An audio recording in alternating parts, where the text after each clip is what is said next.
Welcome to the DSA series. In case you're wondering what you're doing here, I'm sure you're interested in DSA, data structure and algorithms, which is why I've stumbled upon this video.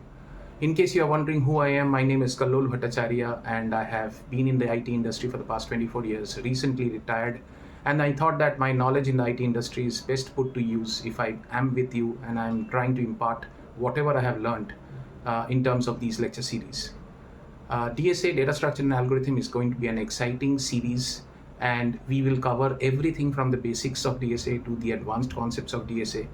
We will cover a plethora of questions that are typically asked in the university curriculum. So anybody who is interested in DSA as a topic, as a subject, anybody who has DSA in their university curriculums, they can definitely benefit out of this. Be with me. I'm sure this is going to be an exciting journey in order to prove how and what modern algorithms can do. Thank you so much. Hello, welcome back. This is a continuation of our DSA series, and we have started module 2 of DSA. Typically module 2 in any university curriculum will comprise of stacks and queues, and we have also started stacks with this particular lecture series. Now in module 2, what we typically cover or should be covering is stacks and the various operations. Stack is a kind of data structure which we will understand in length in today's lecture, and we are also going to understand the various operations of the stack. We are also going to understand the applications of stack in today's lecture. Along with that, the module 2 actually also comprises of queues and the various kinds of queues, which will go on into a subsequent lecture. But from a today's lecture standpoint, when we talk about stacks, when we talk about the operations of the stack, we will also be covering the applications of the stack, which would be around, let's say, checking for a palindrome, checking for a bracket check in a complex expression, or finding out how stacks actually help in recursions. And needless to say, like any other lecture, we'll be also covering the common university problems that can come and the solutions around it. So if we start off with stacks, and if we just talk about a bit on the introduction of stacks and what stack is, then we are in our into a data structure and algorithm series. So of course stack is a data structure that we will have to probably understand. Now I'm sure all of you would know that stack typically resonates with the English word around stack, which means a stack of let's say bundle of notes, or it means a stack of books, right? So knowingly or unknowingly, you would have kept books one above the other, but incidentally what you had done is you had created a data structure which was called as a stack. Now similarly, knowingly or unknowingly, some banker would have kept bundles on top of one another, and incidentally he would have created a data structure which is called as a stack of notes. Now what this data structure is and how does it help is what we are trying to see. So we all know what is a stack of books, what is a stack of currency notes. We are now trying to see that what does this particular stack's behavior, or what this particular stack of books behavior actually mean to us. Then we can get into the nitty-gritties of the data structure of what we call as a stack here, right? So if we see this, we can very well understand that if these are the books that are there are 4 books. So if we name those books with a number, then this is these are the numbers that we are associating to the books. Then can we say that without taking out the first, without taking out the 4th book, we cannot take out the 3rd book, and without taking out the 3rd book, we cannot take out the 2nd book, and so on and so forth, right? Of course we can say that, right? So that is a limitation of a stack, where it says, or it can also be a benefit of the stack, as you will see in the examples and applications of stack, that you will always have to take out the topmost element of the stack in order to approach the next element, and so on and so forth, right? So do we therefore conclude that imagine how these books came into being, right? So if I just draw these books, right? So I had put a book here, right, in the first instance. So this was my book number 1. Then I put one more book on top of it, right? So this was my book number 2. Then I put one more book on top of it, and this was my book number 3. And then I put one more book on top of it. This was my book number 4. So which book did I put first? Number 1, right? And incidentally, what is that we have we have achieved. We are saying that we cannot take out this number 1 book unless 4 goes out, 3 goes out, 2 goes out, and then only 1 can go out. So what was number 1? It was the first in book, right? And it actually goes out at the last. First in, last out.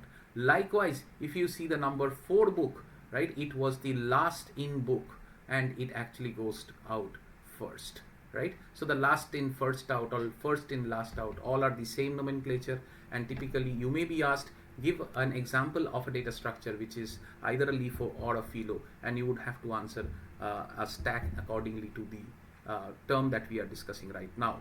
So I hope you understand that a stack has that property that the elements will always be a first in, last out, or a last in, first out, right? And it would also mean that we cannot actually, or we can only take out the topmost item of the stack. We cannot touch the items beneath it. So that's one property of the stack that we understood, right? So now moving on, if we actually now try to see what are the other properties of the stack, right? So that we can actually then move on to the various problem statements of stack, right? So what we will try to do now is that we will say that okay, fine, we have understood that we cannot take out anything other than the topmost item of the stack, right? So of course, if that is the case, then we will have to make sure that there is a maximum limit to the stack of books. Like in this case, let's take a stack of books as an example. If we put stack of books on the top of a table, there is a maximum limit to the stack of books, right? We cannot go on till the ceiling, right? So let's take this as the max limit. Let's take this line as the max limit. So can I put more books here? Let's say that I put one more book here, right? So can I put more books here? I'm sorry for my drawing, but let's say I'm putting this book here, right? So if I put this 5th book inside this, right, I can put this book because max is allowing me that particular tolerance, right? So if max is allowing me that particular tolerance, that yes, I can put more and more and more books till I reach max, then I should be good. So this particular operation that we are doing on the stack is the first operation that we will be concerned about, which is called as the push operation of the stack, which actually pushes an item on top of the stack. In this case, pushes a book on top of the stack, right? Because max is still allowing me to push the book, right? So that's where I am allowed to push a book. Now, if we can push a book, of course, we can take out a book, and that's an example that we already saw. So can we take out this 4th book out, right? So we can take out this 4th book out. This 4th book will cease to exist on top of the stack and will come out here, right? So this book will come out here when we actually take it out, right? So that operation is called as the pop operation, right? So these are the two behaviors of the stack. In fact, the behavior of the stack is basically the fact that you can only take out a particular book from the top of the stack, or you can push a book into the top of the stack, right? And those two behaviors are actually called as push and pop, as we saw just now.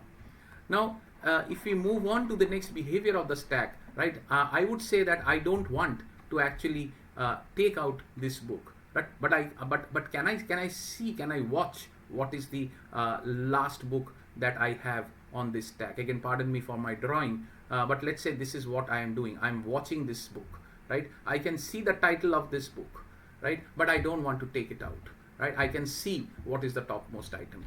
That particular operation where I am seeing the topmost item is called as peak operation of a particular stack, right? So the peak operation will only watch the topmost item of the stack. Push will push item on top of the stack. Pop will take away the item from the top of the stack. So these are the three operations, main operations on top of the stack. Other than this, there are certain couple of more operations that we would be interested in, and those two operations are typically where we say that if we have the stack, if we keep on adding books to the top of the stack, let's say we add a 5th book to the top of the stack, we add a 6th book to the top of the stack, right? So are we reaching our max? We are reaching our max. So there will come a stage when the stack will become full. So can we create a behavior of the stack which says that I'm full, right? So that's one more behavior that the stack can actually offer to you, that whether it is full or not, in terms of accepting more elements into the stack. So if there is something called is full, then of course there will be something called isEmpty. Suppose I have taken out this element, this element, this element, and this element by using the pop operation. If I use the pop operation and take out one at a time each of these elements, then I will reach a stage when this particular stack will be empty. Right? There will be no more elements on top of this table because you have taken out each book and you probably are doing something with them. So nothing is there on the table and that stack is empty. And that brings me to the isEmpty operation that the stack should also support. So these are the 5 operations that a stack should typically support. And these 5 operations should give you the benefit of saying that yes, I can understand that a stack is helping me to do a push, helping me to do a pop, helping me to do a peek, and isFull and isEmpty are helper functions also from the stack that it is offering. So these functions are typically the behavior of the stack. And when we say that a particular data type, and in this case stack is a data type, right? Because of the fact that you can understand integer it is a data type, character is a data type. They are all made of native data types which are typical to C. Right, and we are talking C here, so we'll restrict our conversations to C. Integer, char are all native data types, and if we actually make complex data types out of integers, chars, then we are talking of structures. We are creating, let's say, an employee. An employee structure will have a character array for employee name. It can have a double salary for the employee. Right, so we are talking about a structure here which is called as an employee, and that structure we can thereafter use as a data type. Right, a complex data type. Right, now we are talking about an abstract data type. Right, and stack is one abstract data type where we have defined a data type in stack. Right, so like we have defined a data type in an employee, similarly we'll define a data type in a stack which is made up of an array. Right, and we'll subsequently see in a short while how we do that. But then let's assume that through an array I create a stack. Right, and that stack is offering me these 5 operations. Right, so whoever is using this stack for his own benefit doesn't need to know how a push is being happening, how a pop is happening, how a peek is happening, or how is this full camp calculated, is empty calculated. They will just know that there are operations like this, there are operations that can be used to my benefit. I will start using it. I don't even care how part of it. I will only care the what part of it, and that makes a stack an abstract data type. It doesn't expose. You don't need to know the implementation formalities of its behavior. You don't need to know the how, you just need to know the what, and hence a stack is an abstract data type. Right? So with that introduction of stack, we will move into the various operations and the algorithms of the stack, the 5 operations that we saw. We'll start with the most easy one, int isEmpty. Right? So what is happening is, imagine this as the stack, the right hand side, whatever you see, imagine this as the stack. Right, and as I said, a stack is implemented through an array. Right, so if a stack is implemented through an array, then of course you can see that this array is called as an ARR with a max count associated to it, which is the max size of the array. If we say that max is equal to 5, then my elements on this stack will be actually a 0 index element, 1 index element, 2 index element, 3 index element, and a 4 index element. Right, so this makes it 5 pockets of that array, and hence 5 is the size of my stack. Right, so now if you think about this, when is this stack empty? Can we maintain a pointer to this stack? When I say stack, right, what comes into your mind? The most important behavior of a stack is what? That you can only take out elements from the top, you can only put elements on the top. Right, so what is that we need? We need therefore some pointer to actually point to the top of the stack, right? Because we are now we are using an array, but the array is no more an array, it has become a stack, right? And the stack, for me, the top element of the stack is so important that I need to have a pointer to the top of the stack, right? So if I have my stack as empty, can I say that I will mark it as top equal to -1, right? So I will put my top of the stack as -1. And when I put my top of the stack as -1, I will be actually making sure that I have created a pointer to the top of my stack, which is actually, I created a pointer to the top of my stack, which when empty will be -1. So can I say that my algorithm for the top of the stack, if this stack doesn't have any elements, my top of the stack doesn't exist. right? So if top of the stack doesn't exist, then top of the stack is at -1. Now let's take an example. Let's say I'm going to push 22 into the stack, right? If I push 22 into the stack, it will go all the way here. What happens internally? Internally, that top which was at -1 first gets incremented to 0. And now top points here. So wherever top points, 22 goes there, right? It becomes the new top. So that is what happens, right? So of course now you can understand how top is being used. Every time you push, there will be a plus of the top. It will point to a new top, and the new element will come on that particular position, and that's what the push operation will achieve. So isEmpty, coming back to isEmpty, what is isEmpty then? isEmpty is going to return me whether the top is pointing to -1 or not. So can I therefore say return top equal to -1?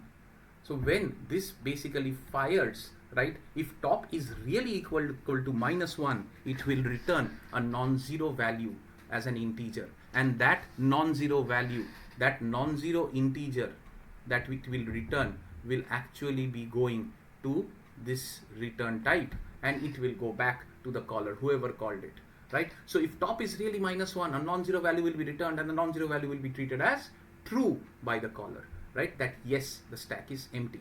And if the top is not equal to -1, it will return what? A 0 value, right? It will return a 0 value to the caller, saying that so basically if top is not equal to -1, there will be a 0 return, and this 0 return will also go through this int return, and it will go back to the caller as 0, which will be interpreted as false, and hence the stack is not empty, right? So this is how the stack's emptiness can be captured. What's the time complexity for this? The time complexity for this is simple. This particular statement, this particular line doesn't depend on the number of inputs. Therefore, this particular line will have a constant time to execute, right? And when something has a constant time to execute, the order of complexity of that particular thing will be big O of 1. So the time complexity of this is going to be big O of 1. Now if we move on to the next operation, again we'll take a simple operation which is full.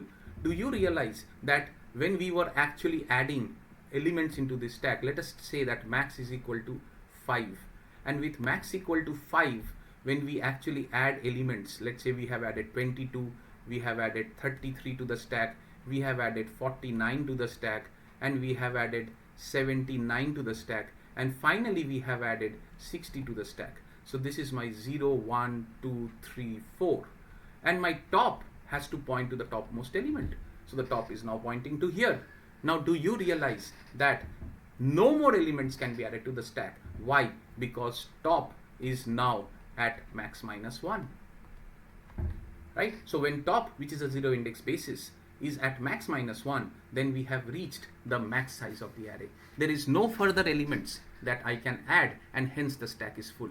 If that is understandable, can I therefore write that isFull is going to return when, what will it return? It will return the value of this. What is the value of this expression, right? If top is equal to max -1, what is going to happen? It's going to return a true, right? In fact, it is going to return a non-zero, just like the previous one. So a non-zero will be returned, which will be interpreted as true as by the caller, and hence it will be interpreted as isFull. If top is not equal to -1, there is scope of more addition of elements into the stack, more push operations can happen, and hence the return will be 0. 0 will be interpreted as false by the caller. isFull therefore is false, which means it's not full. So that's as simple as that, right? And of course, when you see the time complexity, again, this executes in a constant amount of time. So this will be order of 1, right? There is nothing that is influencing it by the number of elements, right? So it is always going to execute in a constant amount of time. So that is your isFull. Now, if we come to the main operation, which is push of the stack, right? So if we actually want to make this push happen, right, what will happen? We had our top here, right? Top was at -1. The first element that we are taking, let's say 22, if we are trying to push 22, we will push 22 here, right? So we will push 22 inside of this, And what is this? This is 0. So how can we push it at the 0th position? As we discussed, we will make top plus plus. Wherever top is, we'll make top plus plus. And then we will say that top, wherever you are, please put 22 there. So can we say that ARR, we will first make top as plus plus, and then we will say top, wherever you are, please put N inside of you. Right? ARR top equal to N. Right? So that is what what I mean by saying that we will first increment top, and then we will actually put ARR top equal to N, so that the element can be placed at the new top. Right? Top has now become new. Now, can we simplify this expression? We are saying that top has to increase and then ARR top has to happen. So can we use the prefix operator that we had learned earlier, which is in our C days, that is ARR plus plus top is equal to N. We can of course write that, because top is going to increase first because plus plus is before, and then we have created a new place for top, and there we are putting the value of N. Right? But all of this can only happen when? All of this can only happen when the stack is not full. Push cannot happen if the stack is full. Right? If we are here, if we have added elements 33, 39, 1, and then 7, how many elements have we added? We have completed our quota. If max is actually 5, then top is right now pointing to max minus 1. Right? So top is right now at max minus 1, means the stack is full. Right? So can we push when the stack is full? We cannot. Right? So I think what we need to do is put in a case here that if my isFull has returned true, if my isFull has returned true, I will just print to the user that there is an overflow. I will just print to the user there is an overflow, and I will also return to my caller that I have not succeeded, hence I am returning minus 1. Else I will do an ARR plus plus top is equal to N, and because I have succeeded in pushing, I will return a 0 or a 1. Let's take 0 for that matter, and we will return a 0 out back to the caller. So what we did just now, we said that if the stack is full, print overflow, return minus 1 to the caller. Because of course, if the stack is full, I cannot do a push. And if the stack is not full, then I will increment my top to a new top, fresh top, and put my the item on that particular top. And then I will return a 0 to the caller saying that I have succeeded. Don't worry, I have succeeded. Right? So that is what we are saying by saying that when we say that push, the algorithm of push should actually look like this. What is the time complexity of this? You take any statement here, all of these are not dependent on the total number of elements. Right? If nothing is dependent on the total number of elements, then the order has to be Tn is equal to order of 1. Right? So that's on the order of the push operation. Now if you go to the next operation, which is again pop, right? Then the pop operation is, as you know, right? Let's put some elements onto the stack. 4, 7, 8, 10, and I've already put 4 elements onto the stack, and let me put the 5th element, let's say 5. Okay, so this is 0, 1, 2, 3, 4. Right? My top of the stack is pointing to here. Right? Now if I say pop, what will happen? 5 will be popped out. So 5 should be returned to my caller. Right? 5 should be returned to the caller, and what should happen? How can we delete this? I cannot delete it. Right? What I will do is I'll simply move my top here. This element still stays. So actually speaking, this cross is invalid. Right? What happens is that here you will still have 5, but now top has moved down. There is no way you can go to 5 now, because top is no more here. Because you have popped, top has come down.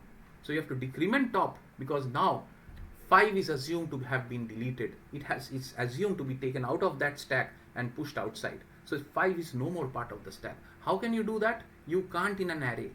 There is no way you can delete an element in an array. Right? Of course you can make it blank, but that's not actually what we mean by deletion. Right? So what we mean is that the top of the stack will no more point to 5, will no more point to this particular block of the array. The top of the stack has to move down.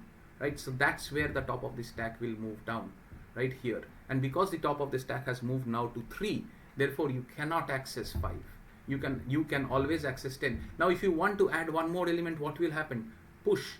Okay, if you push, what will happen? Top, which is at 3, will become 4, because you will increment top and create a fresh area for you to write. What is that fresh area holding? Still holding 5, but because you are pushing some new value, let's say 10, 20, 30, let's say 30, here that 5 will be taken off with 30. That is how 5 will be erased, right? You cannot actually erase 5 just like that.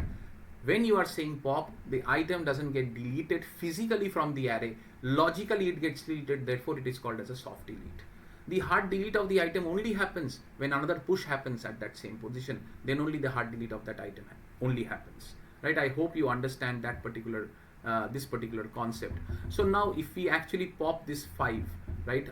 If we actually pop this 5, the 5 will come out, right? So can we say that what are we popping? We have to return that element to the caller, right? So let us return that element to the caller. Now what will we return? If we have to actually do this in a proper manner, in a stepwise manner, let us say that we will return it to a local variable called value first. So we will say pop, right? So that will take 5 out from the stack into value, right? Actually it's not coming out, it's still there, but 5 comes into value.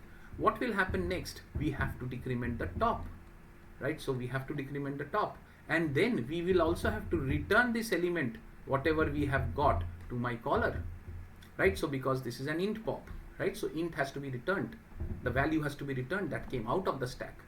Now if we do that, can we simplify and write this with our operators that we have learned, that return ARR of top minus minus. So what this does, this basically says that return ARR of top and then do a top minus minus, and that's what we did in the last 3 steps. We just aggregated it into one single step, which is perfectly fine. So we achieve some amount of optimizations on the step. But can we return an element if the top is here? If the top is at -1, the stack is empty. What will you return? You can't return anything, right? So don't you think you need a check here? If my stack is empty, right, then what should I do? I should say that I will print an underflow, or I will print stack is empty, whatever you want to choose, right? You do that. And because you could not succeed in this pop operation because the stack is empty, shouldn't you be returning a status which signifies that you are unsuccessful, which is return -1? And that is all that will be there in this if, and you can just put an else and do this return, right? And that's what the pop algorithm will look like. The complexity of this algorithm will be, again, Tn is equal to big O of 1, because none of these lines are dependent on the number of inputs. All of these lines are completely a constant time consuming line, and hence it will be big O of 1. So that's on your pop. Now the only thing, the fifth and the last operation that is left is your peak, and this peak operation is very, very similar to your pop operation.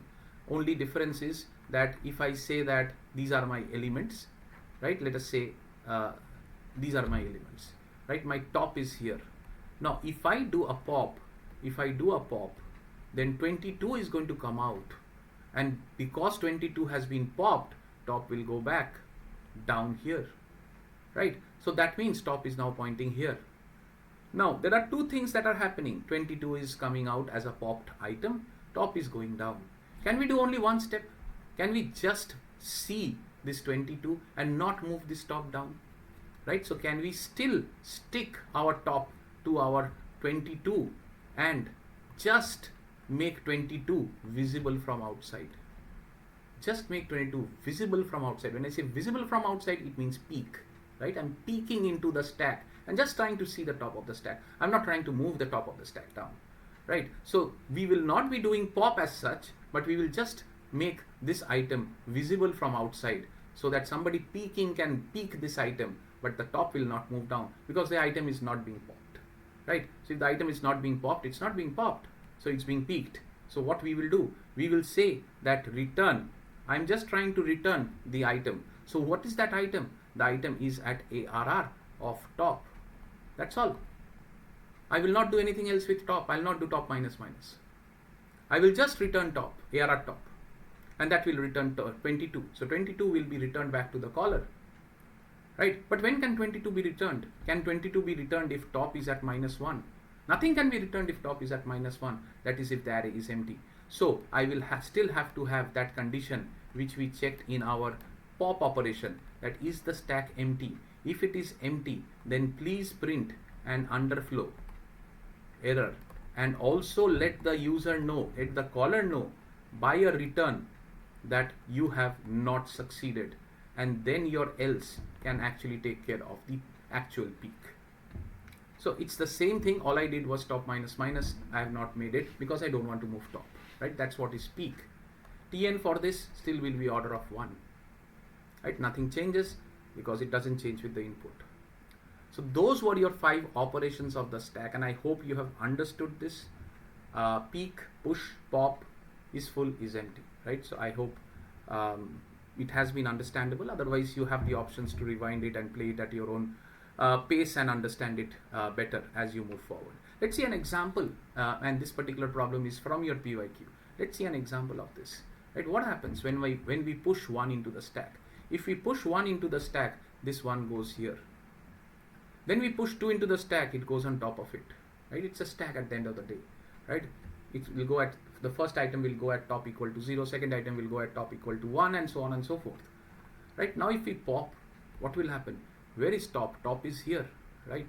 So top, wherever it points, will be popped, right? So the top item will be popped. So the top item will be popped. Let me write this top item. So will be popped means what? The caller will get to know. Let's assume this is my caller. So from here to here, it will be my caller, right? So caller is waiting for all the pops to happen. It's using this stack. Let's assume that, right? Next, what is happening? We have done this pop. We do a push. So when we do a push of 1, that 1 will occupy here, right? So that 1 will occupy here because right now the top was pointing to here. And then when we said push, it will increment top and then put 1 here. So the next item will be actually operated on. So this push 1 is also done. Then there is a push 2. So you will be pushing here. Then you will do a pop. So this 2 will be popped. So this 2 will be popped. Then you will do another pop, right? So if you do another pop, this 1 will be popped. Then you will do another pop. If you do another pop, this 1 will be popped, right? So then you will do another push. So if you do another push, then because the top is right now here, right, top is actually -1. So the stack is actually empty. Now this push that you are going to do will make the top first 0, and then the push will happen here, right? So that's what will happen with the push 2, right? And then finally when you do this pop, the stack will again become empty and this 2 will be popped out. So 2 2 1 1 2 is the answer to this problem. I hope this is clear, and this kind of a problem comes in your semester examinations. So this is how you will be doing it, right? Of course, it's very simple to understand in terms of pushing things into the stack, popping it out, and making sure that you are only pushing into the topmost element of the stack, and on top of the topmost element of the stack, and popping it out from the topmost element of the stack. So that is on the stack operations example that we covered just now. Let's see 3 applications of stack. Now, if we check on this particular application of stack, we are talking about a palindrome. Now, if you see this palindrome, then you would actually see that all these elements to the left of the half of this particular array or this particular string is the same as this particular right hand side. That means if I go from here to the left to the midpoint, I get Malay, right? And if I go from here to the midpoint, I also get Malay again. And both of them are the same, and hence a palindrome. Now, how do we check whether a word is a palindrome? Whether Malayalam is a palindrome? How do we check? And we can take one more example. Here we have this as an odd number of elements, right? 9 elements, which is odd. Here we have 9 elements, which is odd, right? If we have 4 elements, which is even, right? For example, Anna, right? That's also a palindrome. AN, we have AN from left to right, and from right to left we have AN again. So AN is equal to AN, and hence it is a palindrome. How do we check whether it is a palindrome? How do we check whether an odd number of characters constituting a string is a palindrome, and even number of characters constituting a string is a palindrome, right? So the way to do that would be that we will be taking all the elements of this array, and we will start pushing it into the stack, right? So we will start pushing it into the stack. So case 1, push element into the stack, push element as long as index is less than length by 2, right? What is length by 2 for 9? Length by 2 for 9 is 9 by 2 is equal to 4, because we are doing integer division. So we will push elements into the stack before 4. Less than 4 means before 4. That means we will push all these elements into the stack. Let us do that. We will push M, we would push A, we would push L, and we would push A before the L by 2, right? So this is what we are doing. Case 1, push elements as long as index is less than L by 2. Now, if index is greater than L by 2, we will come to that. But when index is equal to L by 2, that is when index is equal to 4, right? And there is one more case, right? So let us put that case. So if index is equal to L by 2, that means we are at 4, and word length is odd, right? If the word length is odd and index is L by 2, that means we are here, the word length is 9, index we are at 4, right? So my current index is at L by 2, so we are at this element. We have done these 4 pushes, right? And now we are at this element, and this element says that I am in the middle of an odd array. That's all it says. That's what case 2 says. I am in the middle of an odd array, right? If I am in the middle of an odd array, skip. Don't do anything with it, just skip it, right? So that's what we will do for case 2. Now imagine that if the length is not odd, then it doesn't match to any case. That's okay. We will not do anything. Actually, we will be getting into case 3 now, right? And let's discuss case 3 with Malayalam, and then we can discuss case 3 with Anna also, right? So we will say that case 3, now we have covered the length less than the half point itself, which is this, and now we will cover the right half point, right? The left half point done, right half point. So when we are in the right half point, right, that is when the element index is at greater than L by 2, then we are going to just pop an array. So if index is equal to L by 2, or rather greater than L by 2, then I am going to pop an array, or we will check whether the popped element, check pop, is equal to the index where you have this array, right? So we are checking what? We are checking, we will not call this as array because array is our stack. The palindrome, we will call it as pal, let's say. The array is called as pal for the palindrome. So palindrome of index, if it is equal to the pop. What is the palindrome of index? You are here. If you are here, your index is at 5.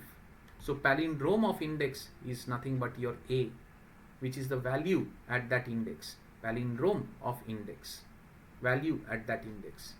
Is it equal to what was getting popped? Palindrome at index is A. What is getting popped is also A, right? So this is popped, right? And hence this is becoming equal. If it is so, check if this is true. Then do nothing, just skip. I won't even say skip, let's talk about continue. Right? So let's say continue, because we have done something, we have not skipped anything. We will say continue. Else return -1. Why? Because this might not have been A, this might have been, let's say, Z, right? This might have been Z. Then Z is not equal to my A, and hence it can never be a palindrome. The right hand side should be equal to the left hand side in the forward and reverse direction, and this Z doesn't justify that. Therefore I will return 1. There is no point going through the loop again. I will return -1, sorry. Right? So I will return -1 to signify to the caller something is wrong. This is not a palindrome. I don't need to go through the loop again.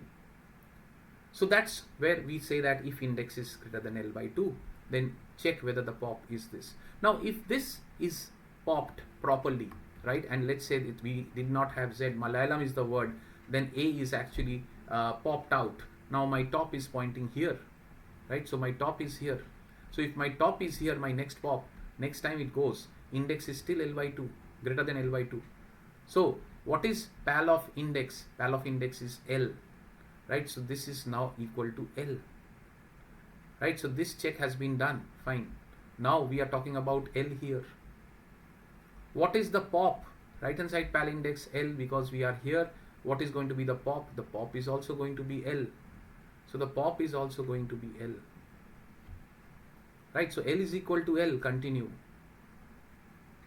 Now continue means it will move here. What is going to be pal of index? Pal of index will be A, right? Pal of index will be A, and this pal of index becoming A would mean if I pop this A out, these two A's will again become equal, right? So this is done, this is done. Now AA getting compared, right? So now AA and getting compared, and AA becomes true. If AA becomes true, then the entire thing goes on again and it moves on to M. This M is now pal of index, so this becomes M, and this M becomes popped, and so left hand side is also M. M equal to M means it will continue again. It will continue again means this loop will come out. So if loop comes out, then you will return with a 0. 0 means success. Success means it's a palindrome. So the entire loop is covered and my stack is empty. So please check here, return 0. Before return 0, we missed one point, if the stack is empty, right? So when this loop is ending, when this loop has ended, we will check what? If is empty. If is empty, then we will return with a 0. That's your algorithm for palindrome, right? Using stack, you could easily now make out a palindrome. If we talk about ANA, then ANA is first, the half point of ANA is 2. Therefore, less than 2 means 0 and 1. So this is 0, this is 1, this is 2, this is 3. Right? So the half point of ANA is 2. Less than of 2 means 0 and 1. Push element as long as index is less than L/2. So basically what is happening is you are pushing the elements into the stack as long as the elements are less than, as long as the index is less than L/2. If index is equal to L/2, that means at 2, and word length is odd, this word length is not odd, this case is invalid. If index is greater than L/2, in fact this should be greater than equal to L/2, right? If index is greater than equal to L/2, then we will have to check whether this pop is equal to the palindrome. So we will be popping this, and we are at L/2. Greater than equal to L/2 means we have started from 2, right? And at 2, what is happening? N is getting compared with this pop, and that is true. Then A is getting compared with this A, that is true. And then the array will be over, it will come out, array is empty, therefore we will return 0, that is, it is a palindrome. Success, right? And we made this as greater than L/2, and if you think that in the Malayalam case, greater than L/2, greater than equal to L/2 will also capture Y, and therefore it might give an error? No, because we have already said if index is equal to L by 2, word length is odd, then skip. So it will go here. So when it comes here, the index can never be L by 2. It will always be greater than L by 2. But in the case of an even array, since this step is not happening, this step will take care of it. Right? So I hope you can understand the reason why I put greater than equal to L by 2. This is the algorithm of a palindrome. This is how you can use a stack to actually check for a palindrome. Right? So I hope this is understandable as far as palindromes is concerned. Next example that we will take is a bracket check.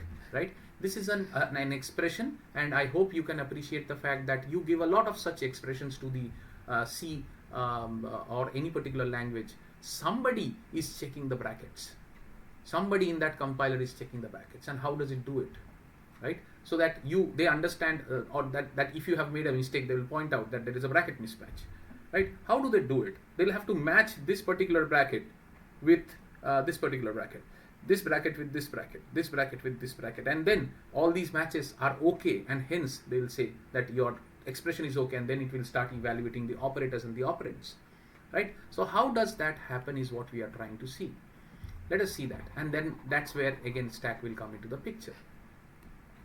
So what's happening is that this particular bracket, we will put a case here that whenever we encounter a bracket, whenever we encounter a if bracket is opening bracket, then push to stack. So whenever we encounter an opening bracket, we will push this item into the stack. Case 2. So this is done. We have pushed this item. Let us take A, next step. Right? What is A? A is an operand. So for all operands, skip. Right? So we will not do anything. We don't need operands. We are just checking the matching ness of the brackets. So operands, I don't need to do anything. We have one more bracket here next time. If the bracket is opening, push to stack. It is opening, yes, push to stack. Let's push to stack. Right? So we have pushed it to the stack. Next B, this is what? An operand. Right? Operands are supposed to be skipped. Excellent. Next what? This is an operator. Let us put operator as also to be skipped. Right? If it is an operator, then skip it. That's done. I don't need operators. I just need to count or rather match the brackets. Then what comes? Another operand. Operand, skip.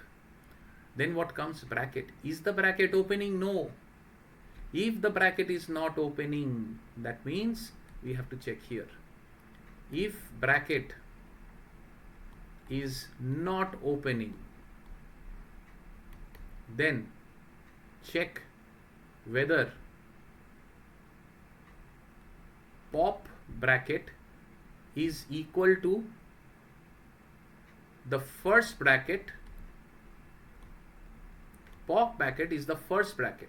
Pop bracket is not equal to. Pop bracket is the first bracket of the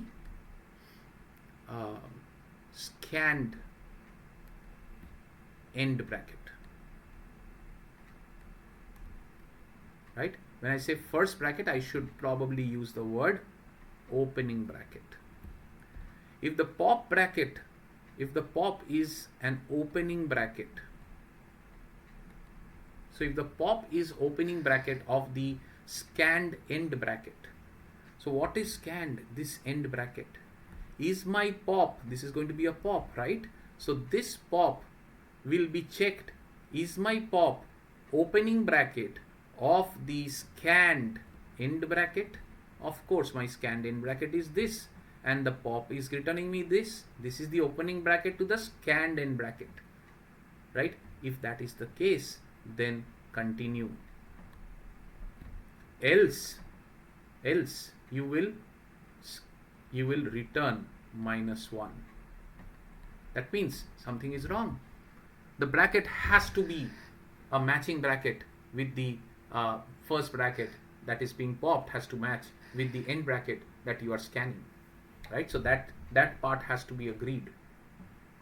So now this one we understood. Now we get a star. What is a star? An operator. Skip it. What do we get? This an opening bracket. Opening bracket is supposed to be pushed to the stack, so we will push it to the stack. What do we get next? Operator, skip it, plus operand. Sorry, this was an operand, skip it. Operator, skip it. Operand, skip it. Ending bracket. If the bracket is not opening, that means it is ending, right? And then what will happen? Case 4 fires. If this bracket is equal to the popped bracket, let us pop this bracket. If this bracket that we are scanning is the end bracket, or if the pop bracket is the first bracket to the scanned bracket, end bracket, then continue. So this continue will happen. And then we have one more, and this pop will, so this has been popped, and then we will check this bracket. This bracket is the same as the popped opening bracket or not. If the popped opening bracket is have the same family as the end bracket that is being scanned, then we will continue. So we will move out of the array. Our length is over, and if our length is over and if is empty, that is stack is empty, just like the previous case, right? Then we will return with a 0. That means we have all the brackets matching. If not, at some point it will return -1. At some point, if the brackets is not matching, it will return -1, and the user will get to know that there is something wrong with the brackets, right? So this is a beautiful way of actually using stacks to actually check for the brackets. And I hope this is understandable, and I hope you can appreciate the fact that if it was not for stacks, how difficult this code would have been to find out whether the brackets are matching, to find out whether the brackets, the nested brackets are matching. You can have so much of nesting involved. First bracket, first bracket, first bracket, then second bracket, the first bracket. There could be so many combinations of it, and you would go crazy and actually drive a code out of it. And stack makes it very methodical, very easy for you to actually match these brackets. Right? So that's on the application of stack from a bracket check standpoint.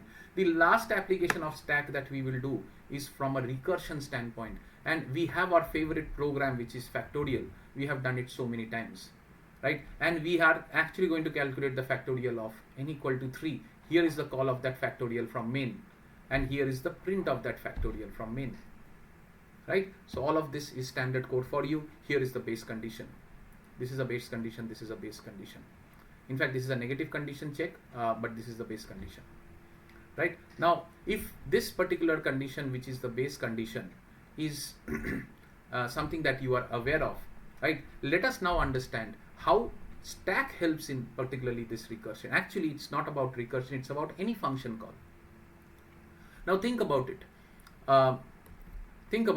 When main actually enters by the operating system, right? So when the operating system actually calls main, right? That's the entry point of the code, right? So main actually says that I can work, but you give me a memory. Main says you give me a memory where I can store my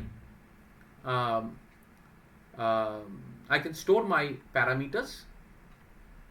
What are parameters? Any function has parameters. For example, this is a parameter, right? So this is a parameter. This is a parameter. This is void, fine, but it may have a parameter. If you put string args, then it's a parameter. Char args, basically, it's a parameter. Command line argument parameter, right? So that can be a parameter to main.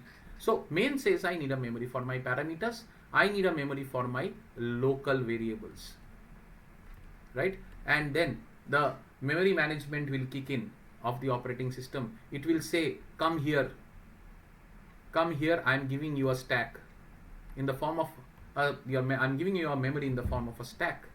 This is the stack. Come here, push your necessity here, push your necessity here, right? Your necessity is you need a space for your parameters, you need a space for your local variables, right? I don't know how many, but you need that space. Use this space. I'm giving you this space. So this is where main will come and reside with its two things, parameters and local variables. There are other things also, I'm leaving that out for the time being. There is a program counter, there is a return address, etc., blah, blah. I will not talk about that. But then understand this part, that every function needs to have some memory for its parameters, for its local variables, and stack memory is given in the form of a stack for that. So main gets a memory here. Now this memory, main, is free to use till there is a return like this, or this end bracket is encountered. That means main has not exited, right? If main has not exited, there is no return or there is no end bracket encountered. Therefore, main holds this memory. Nobody can touch this memory till main exits. And main exits, as I told you, when it encounters return or when it encounters a end bracket. Now what is going to happen is, after this, main, if you see the flow, main is actually calling factorial here, right? So main is calling factorial here.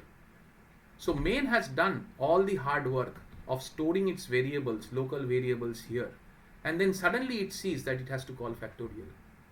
So it says that I am not over. I have neither encountered a return nor I have encountered an end bracket, so I will save this variable. All this memory space I will not give to anybody else because I have not completed. I have not completed. I will not return. I will hold all of this memory space for me. Right? So main says that I am actually going to wait for a factorial to return to me. So main is waiting, now going to go into a wait mode. So main is actually waiting for somebody. So main is waiting for somebody to return, which is the factorial. So it makes a call to factorial, right? So when it makes a call to factorial, then the factorial function starts here. As I told you, every function, whenever it starts, it says I need memory. What memory? Parameters, local variables. So here also there will be some amount of memory that factorial will need, and that factorial will need that amount of memory for what? Factorial of 3, because we have called n equal to 3, so factorial of 3 will get called. So factorial of 3 is here, and factorial of 3 says that I need n star factor, I need to call n star factorial n minus 1. So factorial of 3 states that 3, so it is actually saying that I know that I have to do this 3 star and I will wait for somebody,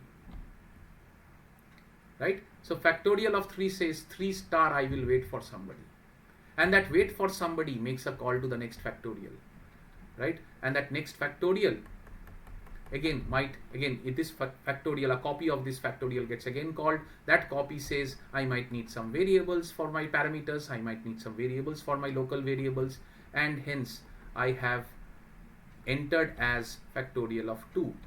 But factorial of 2 says that I know 2 into factorial of 1 is what I need to call. So I know 2, right? So I know 2, and then I know that I need to have a return from factorial 1, right? So I am waiting for that, right? So now because it has stored everything here, it is okay to start the next stack, which is around factorial of 1, right? So factorial of 1 comes in and says that I am a fresh function. Yes, I am a copy, fresh function of factorial. I'm a copy of that factorial, same function. I need an n, I need local variable, I need everything. Okay, fine, you take your local variable, come into the stack, have your position. Excellent. Now they have encountered a base case because this one is matching with this base case. So if this one is matching with this base case, then factorial of 1 says I will return 1, and I will return 1 where? Here, because this fellow is waiting for that. So what is happening when it says return? This is getting popped out of the stack. So the top of the stack, which was here, now points here because it got topped. It got popped. So that now this 2 into 1 is what? Factorial 2 says that okay, you have, I was waiting for this. I know now 2 into 1 has to be returned to the caller, so I will pop out. I will pop out, and 2 into 1, which is 2, will be now returned to the person who is waiting for it, right? So I will return this here. So factorial 3 now says I know 3 into 2 is what I need to return, right? So I will also pop out, right? So top moved here from here, now top will move from here to here, right? And this 3 into 2 that got returned will now come here where main was waiting. So now main gets 6 and that 6 goes into my answer and my answer gets printed on the screen. And when this bracket is encountered, then what happens is this main also is popped out and top moves to -1 and the stack is now empty. And that is how a stack actually helps with recursion. So it helps every function to store its current state, parameters and variables. And then if that function calls another function, so be it. I've already stored it. I'll create one more area on top of you, top of you, top of you. And that's called actually winding of the stack. When you are actually building the stack. And when the functions start returning after the base case, it's called unwinding of the stack. Right? So that's what is unwinding and winding of the stack. And that's what is the application of stack as far as recursion is concerned. Right? I hope you have now understood that how stack helps with recursion, and this during your C days it was either intentionally avoided because of the complexity in nature of understanding this, because you are understanding C for the first time, recursions for the first time. Now that you have become matured, it's important for you to understand how does stacks help with recursion. That's what I have attempted to do. I hope it has been understandable. Now with that, we come to the common questions that are typically asked in university examinations, and what we see is the first question, which anyway I think I have discussed. If you have to implement a stack, we know that we can do it using an array. We know we can also do it using linked list. Linked list we will not touch now, we will touch when we start unit 3. But stacks can be implemented with either an array or a linked list. Write algorithms for push and pop operation of the stack. We have already done that in the first part of this lecture. Define recursion, explain the usage of stack in recursive algorithm implementation. Just now we have done this question. Which data structure is used to implement recursion? Of course it is stack. We have just now done that also. What is stack ADT? I have explained ADT. I have explained why, what part of the behavior is important, not the how part, and hence stack is an ADT. Explain their operations. We know about the 5 operations which we have discussed at the beginning of this lecture. We have also discussed this question where the answer was 22112. If you want, we can quickly check it here. This was 22112, right? That's the same question, and that has been called out as one of the common university questions that comes, and this will be the answer. So that is all that typically comes from a stack because it's the most simplest data structure, and I hope you have understood stack at length. You have understood what it means in terms of using stack. Why should you use stack? What are the applications of stack? Most importantly, you understood that recursion is being done using stacks, right? Is being helped using stacks, and not just recursion, any function call is being helped using stacks. So with that, we come to the end of stacks as a lecture, and the next lecture we will get into more into the details of stacks. But till that time happens, have a nice day.